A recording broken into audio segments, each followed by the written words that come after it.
Assalamualaikum warahmatullahi wabarakatuh, Mas Waalaikumsalam Budi. warahmatullahi wabarakatuh, Mbak Dinda. Iya, Mas Budi, kita bertemu lagi. Iya. Dan sekarang ini pengenalan untuk channel baru kita, yaitu ada Jinawi TV. Yang semoga dengan channel Jinawi TV ini yang sudah memiliki 1000 lebih subscribe, alhamdulillah. Ya. Ini kita launching bersama Mas Budi. Nanti kita akan menggandeng teman-teman Mas Budi untuk bergabung di channel ini. Semoga channel ini bisa memberkahi kita Amin, semua. amin, amin. Dengan channel kita ini, tentunya di sini nanti kita akan menggandeng beliau-beliau, teman-teman kita yang memang berkenan untuk bergabung di Jinawi TV ini. Karena kita makhluk sosial yang saling membutuhkan, saling membantu, kita tidak bisa hidup sendiri.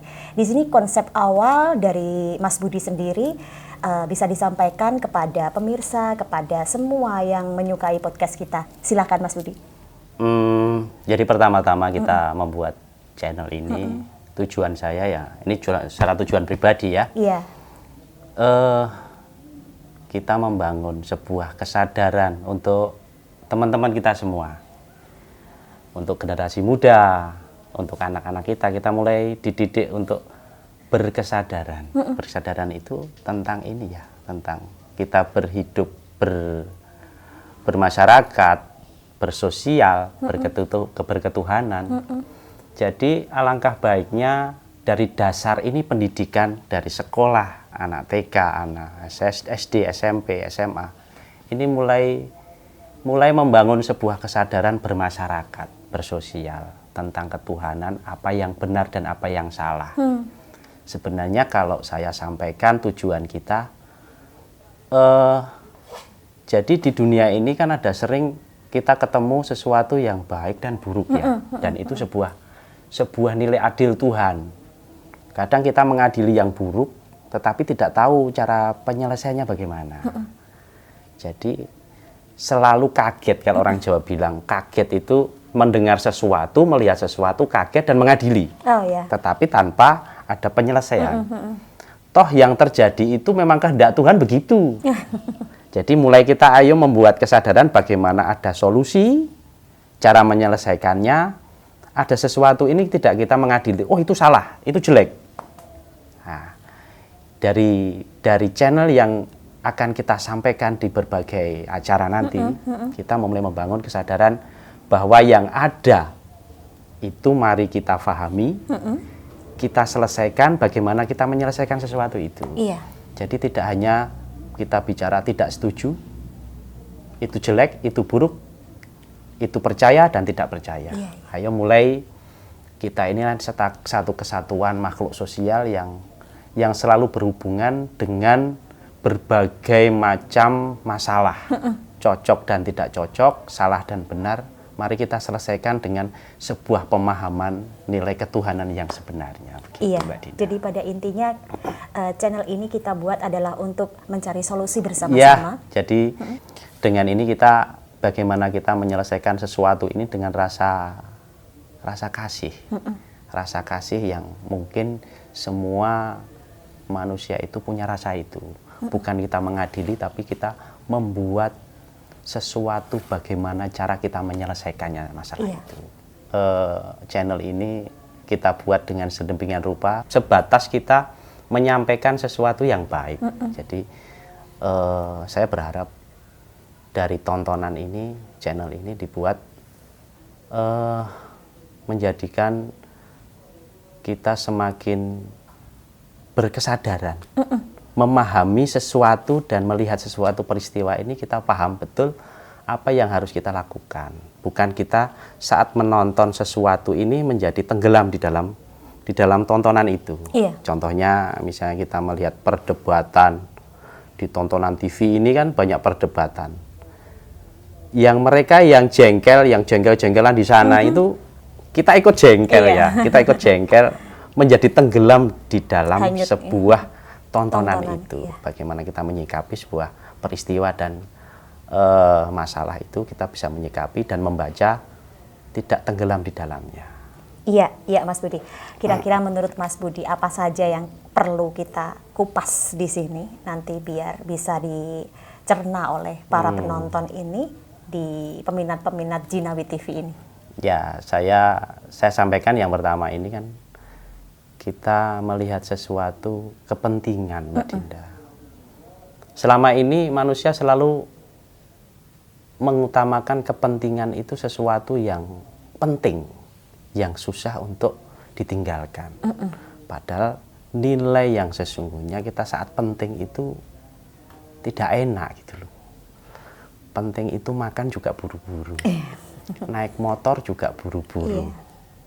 Kita melakukan sesuatu terlalu berburu-buru dan tidak nyaman sebenarnya kepentingan itu. Makanya kepentingan ini kan tidak nyaman. Terus yang saya sampaikan lagi tentang kita melihat sesuatu peristiwa tentang perdebatan antara manusia satu dengan manusia yang lain tentang percaya dan tidak percaya. Ini mereka tenggelam dalam satu titik. Tenggelam dalam satu titik, akhirnya yang melihat ini mengikuti yang satu atau mengikuti yang lain, menjadi ikut bermusuhan di situ. Jadi rasa nyaman dalam tontonan itu nilai sesungguhnya sudah hilang. Saya tambahin lagi tentang orang menunggu ya, orang menunggu ini Mbak Dinda. Selama ini kita itu diberi suatu konsep menunggu, akhirnya menunggu ini membuat kita tidak nyaman. Contohnya kita janjian jam 5 sore.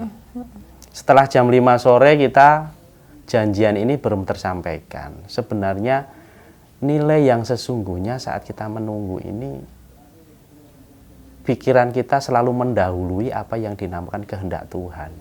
Contohnya, kalau saya mengungkapkan hal ini saya contohkan seperti matahari ya.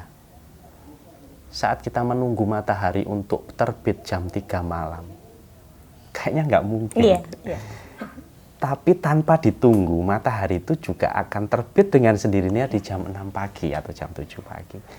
Jadi konsep-konsep kehidupan ini mari kita sampaikan di acara channel ini contoh ya, akan menjadi sebuah kesadaran kita berteman, bermasyarakat, bergaul dengan makhluk sosial. Kita di Indonesia ini kan ada berbagai macam agama ya, konsep-konsep yang mereka punya masing-masing kita tekuni masing-masing dengan pendapat yang berbeda, dengan pendirian yang berbeda, dengan masalah yang berbeda.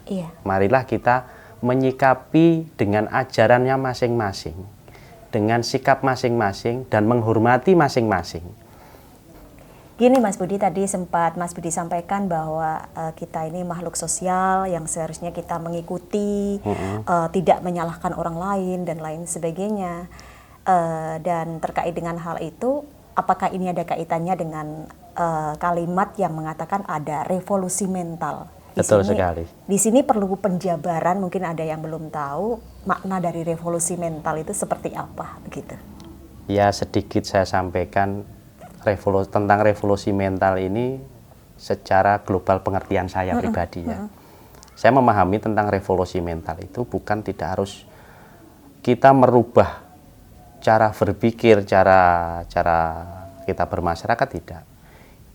Kita selama ini digaung-gaungkan dengan cara konsep revolusi mental. Jadi revolusi mental ini adalah menurut saya pribadi ya Mbak Dinda, ini membangun kesadaran pribadi. Bagaimana kenyamanan pribadi ini yang kita lakukan. Kenyamanan pribadi itu pasti syaratnya A, B, C, D, E sampai Z ya. Jadi revolusi mental ini bagaimana manusia melakukan sesuatu, ajarannya, konsepnya pribadi, terus ideologinya mereka masing-masing tanpa mengganggu kenyamanan orang lain. Dan tersalurkan pada diri sendiri. Ya. Kemudian saya menyampaikan tentang revolusi mental ini, manusia selalu menjunjung tinggi hak pribadi, hak asasi manusia pribadi. Ini sedikit saya balik Kalau dalam pengertian orang harus menjunjung tinggi harus menjunjung tinggi kewajibannya. Mendahulukan kepentingan umum. Sebenarnya tidak. Iya. Jadi konsep ini memang manusia harus menjunjung tentang kepentingan hak pribadi. Karena apa? Kalau orang sudah mempunyai konsep tentang kepentingan yang dijunjung tinggi tentang pribadi itu, dia tidak akan merampas hak orang lain. Iya. Ini pengertiannya. Jadi inilah revolusi mental yang harus kita lakukan. Konsepnya nanti bisa melebar kemana-mana. Tentang spiritual, tentang agama, tentang ideologi. Mereka manusia ini kan bersosialisasi dengan ideologinya masing-masing. Disitulah hak yang dijunjung tinggi, mereka tidak akan menyakiti yang lain. Rasa nyaman yang mereka timbulkan atas dasar tidak merampas hak orang lain, inilah yang dijunjung tinggi. Karena dia mementingkan haknya. Seseorang yang mementingkan haknya, otomatis mereka tidak mau merampas hak orang lain. Apa yang dia katakan, apa yang dia lakukan, ini membuat nyaman. Oh, dia melakukan seperti itu. Saya melakukan sesuatu hal ini membuat orang lain ini nyaman apa tidak? Ini membuat suasana menjadi nyaman. Kalau kita bisa membuat suasana ini nyaman, kenapa sih harus pertempuran yang dilakukan? Toh konsep yang dilakukan manusia ini tidak menjadi satu, ini tidak akan menjadi superpower. Satu punya konsep ini tidak harus menjadi superpower. Superpower itu dari satu orang ini tidak akan menyelesaikan masalah negara atau dunia. Makanya penghargaan terhadap hak orang lain inilah yang harus kita lakukan tanpa mengurangi rasa hormat. Jadi apa yang kita lakukan pasti membuat senang, nyaman. Ketemu itu nyaman. Kalau kita mengadili orang lain, kamu salah. Inilah dosa kita. Jadi membuat manusia kita berkumpul ini sudah membuat sesuatu kenyamanan seperti keluarga. Apa sih? Apa yang mereka rebutkan? Hanya nasi satu piring ini. Kita konsepnya dari awal. Dalam keluarga ini yang kita cari hanya satu piring. Kalau saya bisa boleh mengatakan begini. Wong cari wajib kok ninggal wajib. Oh iya. Kita ini cari wajib. Cari wajibnya sebuah kenyamanan, ketentraman. Malah kita meninggalkan wajib demi sesuatu yang tidak penting. Iya, terkait dengan channel yang kita bangun ini ya Mas Budi ya. Mungkin ada target tersendiri dari Mas Budi untuk penyampaian ini. Target kita, meskipun ini buat semuanya, tapi ada target khusus yang kita penyampaian ini untuk siapa begitu? Secara khusus tidak ada ya. Iya. Tapi secara global, saya hanya bisa menyampaikan apa yang di hati saya harus sampaikan kepada yang sering saya lihat. Semakin dunia ini sudah semakin kurang nyaman saya lihat. Jadi target pertama yang pendidikan dari anak muda, anak kecil ini kedepannya harus dibekali dengan itu. Target kedua untuk para senior kita yang membawa sebuah kepemimpinan di negara kita atau di wilayah kita, minimal di wilayah Jepara ini. Bagaimana kita bisa membawa sebuah kenyamanan, kedamaian, kita berkumpul bersama-sama. Ayo kita pikir bersama-sama sebuah kenyamanan Jepara ini. Jangan dibawa terombang-ambing masyarakat ini. Ayo tolong ini menjadi suatu PR ya. Kita pentingkan dulu kenyamanan masyarakat ini. Sebenarnya kalau kita tidak berpikir secara pribadi untuk diri kita masing-masing, di Jepara ini cukup kok. Jepara ini kaya. Kenapa kita harus bersitegang kepada satu teman dan teman lain menjadi seolah-olah ini bermusuhan? Dan di hati mereka bagaimana membuat sebuah kebersamaan, bersatu, dirembuk bareng. Pentingkan ini Jepara biar maju. Jepara biar nyaman. Jadi tidak ada gunanya kita bersih tegang. Toh Betul. kita makannya juga satu piring Betul, gitu betul, Mbak Dinda. betul. Iya. Mudah-mudahan apa yang menjadi keinginan saya ini tersampaikan kepada teman-teman yang di sana, menjadi suatu masyarakat, suatu daerah yang menjadi damai. Damai itu bukan berasal dari berapa banyak kita mempunyai, tetapi kerukunan, kebersamaan ini yang kita junjung tinggi. Iya. Itu Mbak Dinda pesan Iya, saya. amin. Jadi channel ini bisa dimasuki atau bergabung ya, bergabung baik itu dari generasi muda atau para senior yang sudah benar-benar mumpuni di sini. Kita bisa sharing bersama-sama untuk mencari solusi terbaik seperti apa dan harus bagaimana kita mensikapi suasana situasi terutama khususnya yang ada di Kabupaten Jepara ini. Jadi mulai kita nanti dalam channel ini boleh bergabung siapapun. Intinya bagaimana kita menyelesaikan solusi, Ya. masuk dengan sebuah kedamaian. Bagaimana kita menciptakan sebuah kedamaian. Iya, betul. Ya, kita gaungkan ini Iya. kedamaian. Tanpa ada kedamaian tidak ada gunanya. Tidak ada gunanya. Baik, semoga channel ini bermanfaat untuk kita semua ya, Siap. Mas Budi ya, terutama Terima buat Mas kasih. Budi bersama keluarga, semoga sehat selalu. Dan saya Dinda Kirana mohon pamit. Terima kasih Mas Budi. Terima Channel ini kasih. semoga berkah untuk semua. Amin. Terima kasih. Wassalamualaikum warahmatullahi wabarakatuh.